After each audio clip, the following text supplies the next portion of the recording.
Emerging markets seem to bounce back, but just how much will be revealed to us by Jerry Brewin. Jerry, welcome. Can you tell us overall in what shape the AMD asset class is today?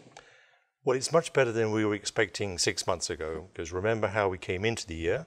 US Treasury yields had risen to 3%, and a lot of forecasts of 320, 345 by the middle of this year, on the basis that US economic recovery was going to lead us to higher yields. That was negative because all bond markets react negatively as yields are supposedly going to rise. We also had the challenge of a lot of elections this year. Pretty much all of our big markets are suffering from the political influence and some slowdowns. And in the case of China, the big question mark about the credit market itself. And some downgrades. Brazil downgrade was an event. So these things were mild negatives, but that caused a big technical short in the market. Everyone was underweight. And many of the big institutions we speak to were underweight from an accidental point of view too. Many of the asset classes they owned, like developed market equities, had rallied more than their allocation model had suggested was fair value.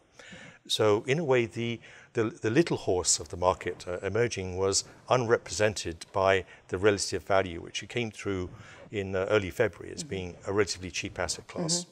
What I'm sure isn't accidental are the strong performance results of the emerging market debt hard currency strategies. Yes. What are the components that attribute to that success?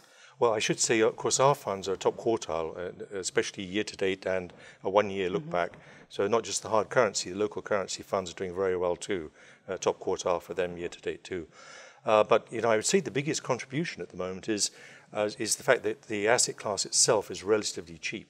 You think about European periphery. Spain, Italy, Portugal have had a wonderful rally. And by the way, our multi-asset model picked that very well last year and so far year to date. So many of the things we do in the fixed income spectrum looks for asset classes which are relatively good value.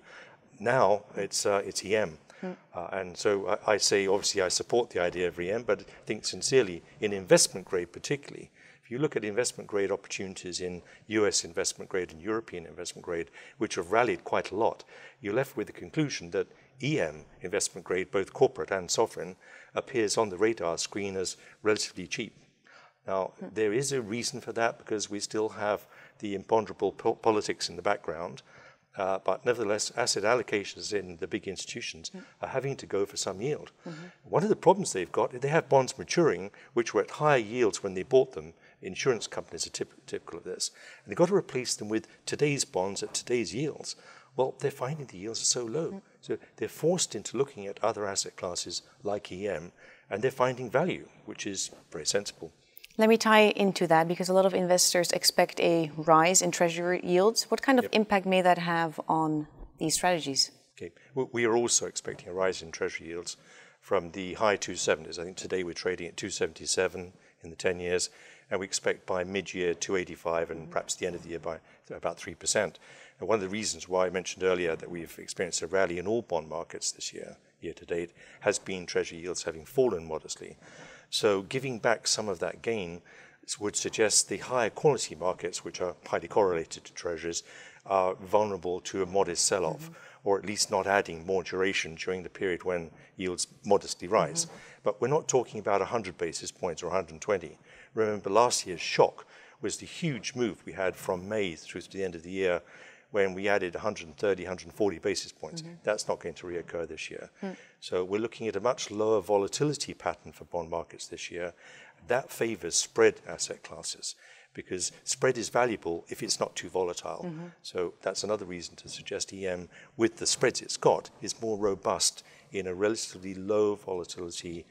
Yes, rising yields in treasuries, but not too damaging. Last but definitely not least, what kind of themes are you currently looking out for? Is there something that may impact this asset class? Well, the impact positively because we think the hunt for yield identifies emerging as one of the asset classes that you should own. We think investment grade is very important. As I was saying earlier, big institutions everywhere, including in Europe, need to have investment grade assets, partly because of solvency too. And the quality of the assets needs to be reasonably robust. And you can't get that kind of yield in investment grade anywhere else. So it makes sense to investigate and then probably allocate something to emerging fixed income. Jerry, I appreciate your views. Thank you. It's a pleasure.